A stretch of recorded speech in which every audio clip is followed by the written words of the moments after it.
Brooklyn ain't just bricks, blood, and bullets no more.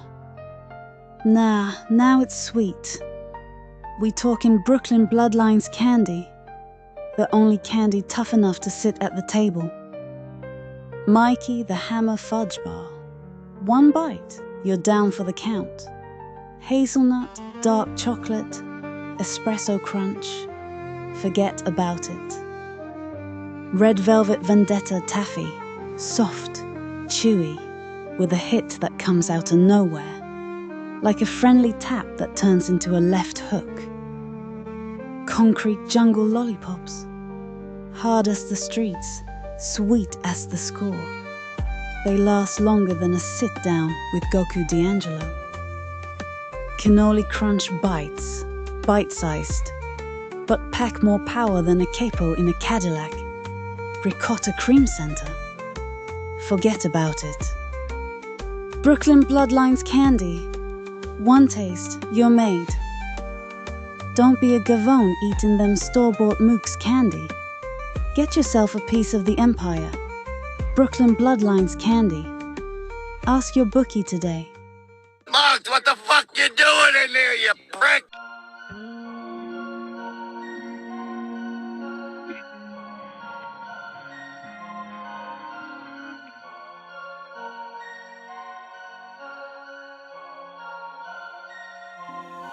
Bambi's Twisted Tales, Snow White and the Red Rose. It starts in a neighborhood the city forgot to finish, where the street lamps hum like tired bees, and the brick row houses lean in on secrets. In one of those houses, slashed by fire escapes like the ribs of a tired animal, lived two sisters with a mother who ran an herbal shop that doubled as a confessional. People brought their sins in paper sacks and left with glass tinctures and promises to drink water. The older girl was called Red, Rosetta if you were on her good side, Red if you weren't. A cigarette smile, a temper that folded men like receipts, and a jacket the color of a nosebleed. The younger one was Bianca, snow-white skin that made the old ladies cross themselves, eyes like the clean part of winter, quiet as snowfall and twice as relentless. Their mother, Mirella, kept rosemary in coffee cans on the sill and a rosary in her pocket that she never counted in public. She knew things, not horoscope bullshit, the real stuff. Which alley to avoid, which knock to ignore, which prayer to say when the candle guttered blue. People came to her with aches the hospital couldn't name. She gave them teas and rules, and sometimes a look that said, "This will cost you more than money." The sisters loved each other like wolves, bumped shoulders, fought over nothing, would murder God for the other if push came to shove. Red was the blade, Bianca was the ice. Together they made a shape you don't pick a fight with unless you're tired of having blood in you. One winter night, the door took a punch instead of a knock. Red grabbed the good bat from under the counter. Bianca slipped into the hallway shadow like a rumor and watched through the keyhole. There, swaying on the stoop under a busted street lamp, stood a bear. Now relax. Not a literal zoo escape. This is Brooklyn Gothic. You translate metaphor through mean streets. The bear was a man the size of a wardrobe, beard black as the inside of a confession, coat fur-lined and soaked with sleet. But under the streetlight, the wet shine moved on his shoulders like an animal thinking. His eyes were a winter forest, deep, dark, maybe home to wolves. He knocked again, gentler, as if he remembered manners late in life. "Ladies," he said, voice like fresh asphalt, "I need to warm my bones, or I ain't seeing morning." Red twitched the curtain and saw the shape of a shotgun on a silhouette across the street, someone watching the watcher. Bianca touched her sister's wrist. "If he dies on our stoop," she murmured, "the house'll remember." Mirella came up from the shop, wiped her hands on her skirt, and looked at the bear man the way a mechanic looks at a fancy car with a suspicious rattle. "You're hunted," she said. "Story of my life," he said, and his breath smoked like a train leaving a station we don't discuss. They let him in. "You ever notice how some people bring the weather with them? The room cooled, but the air sweetened with something like pine sap and iron." The bear man stood, half in, half out, like a habit he was trying to break. Bianca brought a thick blanket. Red brought coffee that could melt asphalt. Mirella brought a small bowl of salt and a question. "Name?" He hesitated. The sisters noticed. Men who leave their names on the doorstep are either saints or targets. "Bruno," he said finally. Red snorted. "Of course it is." Bianca didn't speak. She was busy not blinking at the way the lamplight slid off his coat wrong, like it had a mind. Mirella made a little circle of salt around his boots. "You can stay," she said, "so long as you keep your teeth where I can count 'em." He slept near the stove, a mountain pretending to be tired. Every time Red walked past, the flame lowered like it didn't want trouble. Bianca lay awake upstairs, counting the quiet. Somewhere close, metal clicked, watchers on the roofs, hunters. The neighborhood had its own ecology, predator, prey, priest, and girls who wouldn't be either. In the morning, the bear man was gone, the blanket folded like a thank you. The door latch had been left with a single black hair curled through it, too coarse to be human. Mirella frowned and pocketed it like evidence. "The house will talk later," she said. "For now, sweep." They thought that was the end. Some poor bastard dodging bullets, a warm stove, the universe keeping score. But 3 nights later, the door took that same punch. Bruno stood there again, wet as sin. Behind him, the street held its breath. Across the way, the silhouette had multiplied. 2 shapes, maybe 3. The long, thin make of rifles, the gleam of scopes. "Please," he said, and the word didn't fit his mouth. "They won't shoot into a home with women. Not yet." Red rolled her eyes. "You give 'em too much credit." Bianca opened the door wider. "Inside." This went on the rest of the winter. On the coldest nights, Bruno appeared, and the sisters built a den around his silence. Blankets, stew, quiet talk that didn't pry. He fixed their stuck window without being asked, carried sacks like they weighed theories, laughed once at a joke about saints and ruined men, and startled at the sound like it betrayed him. When he smiled, you understood how castles fall. And every time he left at dawn, less hunted than the night before, the house let out a long wooden sigh like old timber remembering storms. Now, nobody gets that kind of hospitality for free. Even in fairy tales, tabs exist. The sisters started asking soft questions, the way you tap a wall looking for a stud. "Why the rifles?" Bianca asked one evening while Red played gin and cheated obvious. Bruno stared into his bowl like the answer floated in broth. "I broke a rule," he said. "Took a thing that wasn't mine. Found out it was mine after all, but by then..." He shrugged the way bridges shrug weight. "What thing?" Red pushed. "A name," he said. "A crown you can't see, but it sits heavy." Mirella poured wine like sacraments. "So they want the weight back," she said. "They want the man who carried it like he didn't feel it," Bruno said, and the stove flinched again. Then came spring, rude and loud. The watchers across the street vanished or got bored because hunters hate flowers. Bruno stopped coming like winter had been his excuse to need strangers. The sisters missed him the way you miss a bruise. Not fond exactly, but aware. The house felt bigger. The radiator hissed like gossip. Weeks later, a new problem walked in, wearing a velvet suit the color of moldy money. He was tiny, elegant, beard trimmed like a threat, fingers thick with rings that looked hungry.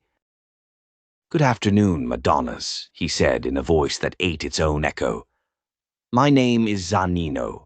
I represent interested parties with an interest in your guest." Red leaned on the counter, smiling the way a cat smiles at birds who think glass is magic. "We're a tea shop." Zanino's eyes wandered the shelves, greedy and bored. "Brooklyn hears things. Brooklyn repeats. You sheltered something expensive, a walking lawsuit. That's sweet. We'd like to repossess the merchandise." Bianca's face didn't move, but the temperature dipped 8 degrees. "He's a person." Zanino laughed, not unkind. "Everything's a person until it's priced." Mirella came up from the back, hands damp, sleeves rolled. "We don't sell men here," she said gently. "We sell fixable things." "Exactly," Zanino said, teeth like piano keys. "I fix families who misplace valuables. If your bear returns, you will call me." He slid a card on the counter without touching it.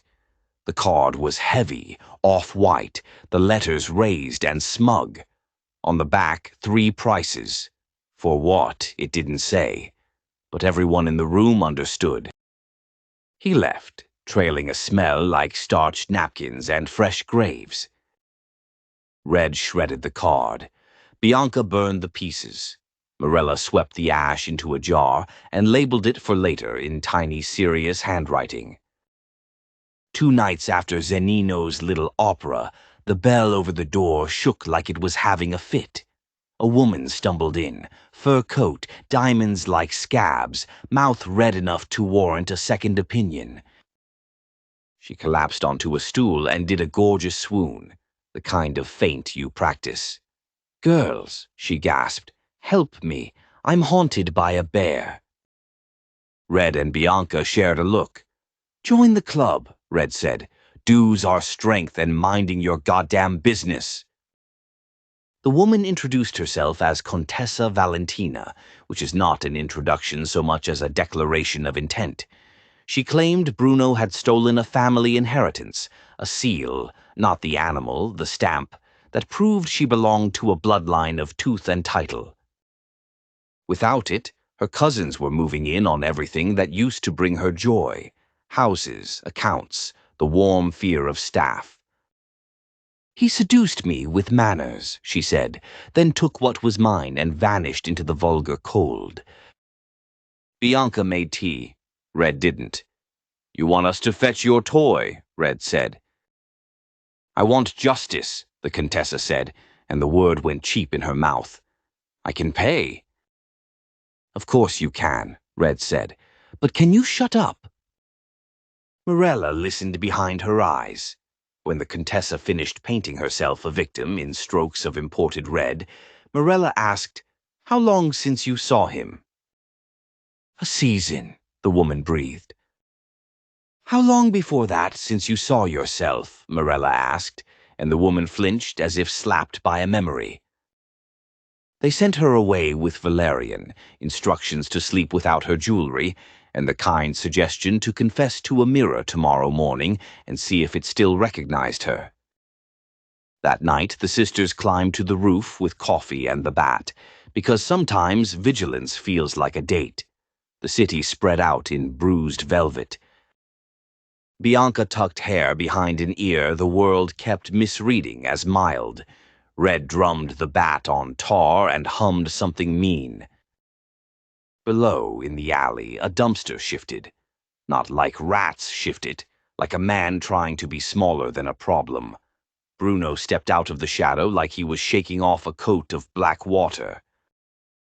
He looked thinner, somehow older, but his eyes still held forest. He glanced up and saw them. Smiled. "Evening," he said, and the word made the stars check themselves. They got him inside, warmed, fed, sworn at for disappearing. He apologized the way good men apologize. No excuses, only weather reports. They hired new thieves, he said, ones who pray first. Zanino, Bianca said, and the name turned the tea bitter. Bruno nodded. He's a collector, not of things, of debts. You owe him, Red asked. I owe the name he works for, Bruno said. My father died. The crown, don't say crown, say burden, rolled to me. I tried to carry it quiet. The family wanted a puppet. I ain't a sock. And the seal? Bianca asked. Bruno pulled something from inside his coat, a round of tarnished metal in a leather pouch. He set it on the table. It was heavy even sitting. The room leaned toward it without consenting. Carved into the face was an animal that might have been a bear or a saint mid-transformation. Hard to say with seals, they love ambiguity. Around it, Latin that translated roughly to, we keep what we kill and call it inheritance. Mirella didn't touch it. She doesn't touch poison without gloves. You stole from the Contessa, she said. I reclaimed, he said. She was a caretaker. She sold the family to keep the lights on. I took the key before the door got bricked. Now every career parasite with a title wants what's left of my blood. Red swirled her coffee, watching the seal watch her back. So, what do we do, Snow? So they made a plan that tasted like risk and old stories. Bruno would bring the seal to the place it was minted, a brownstone on a hill that used to belong to ancestors, with hands in fur and law. The sisters would walk beside him like witnesses, knives under coats, prayers under tongues. Zanino would be waiting because of course he would. But he'd be waiting for a cowboy movie, and what he'd get was a funeral without a corpse. Chi-Chi's cross-examination coffee. One sip and your mouth won't shut. Ever wonder how Chi-Chi keeps grilling witnesses for 12 freaking hours straight without breaking a sweat? It ain't the law books, kid. It's Chi-Chi's cross-examination coffee. Strong enough to wake the dead, smooth enough to make him talk. Features: Truth serum roast, dark as a mobster's soul, hot as the courtroom lights. Subpoena strength, keeps you wired through depositions, trials, and late-night plea deals.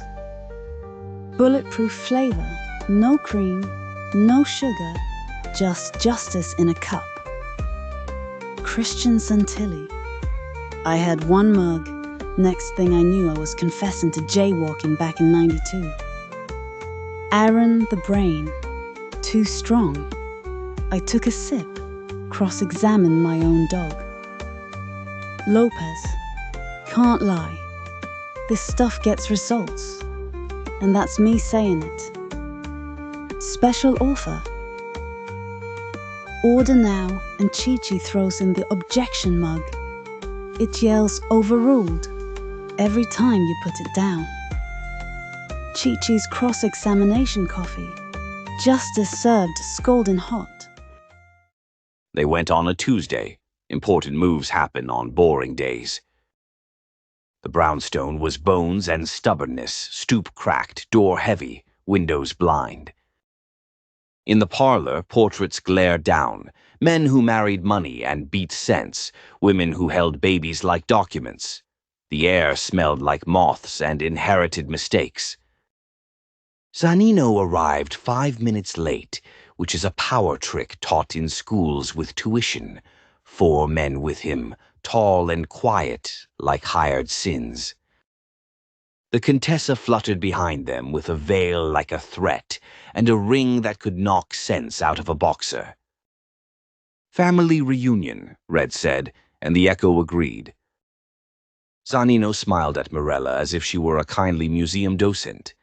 Thank you for hosting. We'll try not to bleed on the rugs. Too late, she said, eyes on the portraits. Bruno stood at the center of the room with the seal cupped in both hands like a chalice you hate. He looked smaller than the walls wanted him to be. Bianca stepped beside him and the walls recalculated. "Here's the deal," Red said, because someone had to be rude or the room would get ideas. "This seal is a key. Whoever holds it can open doors that should have been bricked up when God learned sarcasm. We ain't giving it to users. We're giving it to the house." Zanino laughed tiny. "The house," he repeated, as if they'd said the teddy bear. "Cute." Mirella bent, pressed her palm to the dusty floor, and whispered 3 syllables she learned from her grandmother, who learned them from a woman nobody ever owned. The lights dimmed. The portraits turned their heads a fraction. In the air, a pressure changed, like an elevator beginning to move, but sideways. The brownstone woke. You never heard bricks breathe. It's a long exhale through centuries of negligence. The molding flexed like a spine, remembering it once stood straight. On the mantel, a clock that hadn't ticked since the war hiccuped and resumed. From the kitchen came the sound of a long-abandoned kettle deciding it was tired of quiet. Zanino's smile slipped, then returned like a reflex. "Parlor tricks," he said, but softer. Bianca took Bruno's hands and turned them so the seal faced the floor. "Say your name," she told him. He did, and not the alias he'd been surviving under, the one that belonged to the men in the frames and the wolves in his eyes. It was a name you don't repeat without consequences. The room absorbed it, considered it, filed it under, maybe. "Now hers," Bianca said, nodding at the Contessa. The woman gave her name like spitting out a fishbone. The room barely reacted. You could feel the verdict, adjacent, useful, not vital. Zanino, impatient, flapped a hand. "Enough theater. Give the toy to the lady with the pedigree and go home to your teas." Red pulled a thin blade the color of rain from her sleeve and let the lamplight meet it. "Baby, we don't go home. We bring home." Bianca knelt and pressed the seal to the floor, where the wood planks formed a 6-pointed star no carpenter ever admitted to carving. Mirella placed her palm over Bianca's. Bruno placed his over both. Red laid the blade across all 3 like punctuation. "House," Mirella said. "Who belongs?" The brownstone considered, "These places are slow. They've been burned by haste." Dust lifted in a lazy spiral. The portraits stared not at the people but at the doorway like they expected someone non-human to arrive. And then the stairs answered. A groan, a crack, a jolt. One tread fell forward to reveal a cavity big enough for a lie. Inside lay a second seal, older, more honest, the face not a bear but a woman in a hood, eyes like Bianca's when she's had enough. The air went colder. Zanino's men shifted their weight in unison, a ballet of "Do we shoot the concept of architecture?" Zanino wet his lips. The Contessa made a sound like a violin out of tune. "The house already had the real key," Bianca said, standing. Her voice cut smoothly through panic, a scalpel that respected vital organs. "You both been fighting over a copy." She handed the older seal to Bruno. "This one weighs right. The other—" She flicked the newer seal with a fingernail. The tone came back cheap. "Is costume jewelry with a history." Zanino recovered first. "Irrelevant," he purred. "Possession is 9/10 of my business model. Give me the old one and I'll let you keep your rent control." Red took a step forward and smiled like a wolf, finally in good light. "Buddy, if you ain't figured out we don't run on your math, you came underdressed." Something changed behind Bruno's eyes, like a door opening to a room he'd been scared of. He took the old seal and pressed it to his chest. The house sighed in relief, boards settling like an old dog around familiar feet. The portraits, those bastards, smiled. Not kindly, approvingly. They recognized an heir who might actually use the title to fix the plumbing. Zanino made the wrong move. He reached. Red moved faster. The knife whispered, and suddenly Zanino's ring finger was saying goodbye to its ring. He screamed in surprise more than pain. Men like him don't believe in consequences. His goons raised guns and found Bianca's eyes. People talk about angels in terms of light. They forget the ones who stand in doorways and say no. The goons lowered the guns. For a second, they were boys who remembered mothers. "Get out," Mirella said, and the house said it with her, boards throbbing, pipes clanking, a chorus of "We've had enough." Zanino gathered his ego and his bleeding hand, hissed a promise that sounded like taxes, and left. The Contessa paused at the door, veil trembling. She looked at Bruno, really looked, and saw what inheriting actually means. Her mouth softened.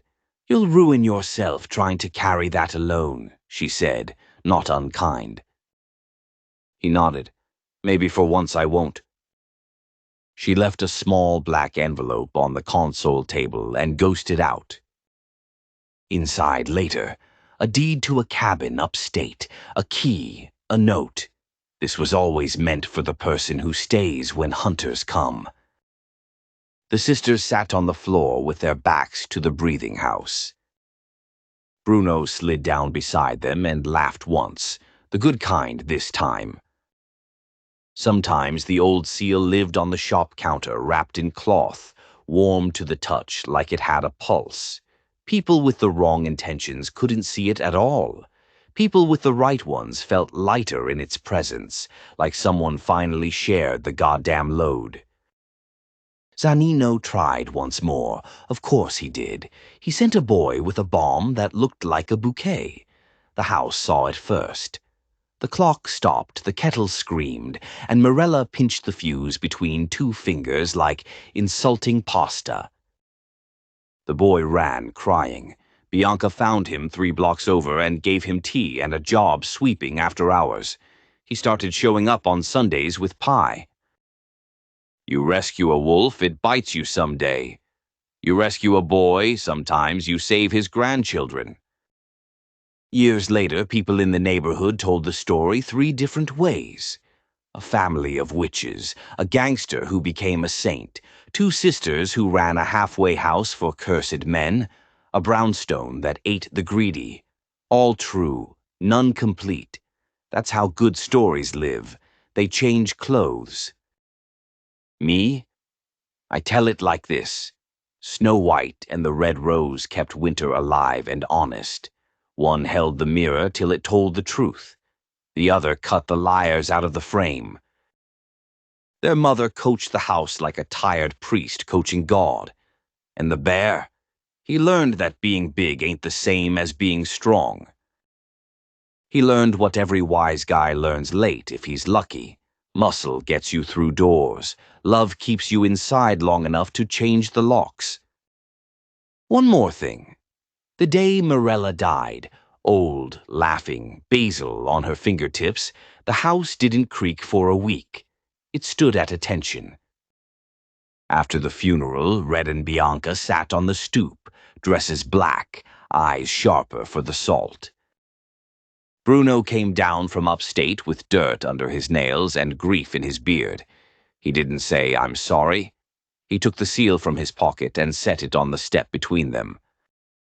"I've been carrying this like a weapon," he said. "Maybe it's a promise instead." Snow picked it up. It was warm.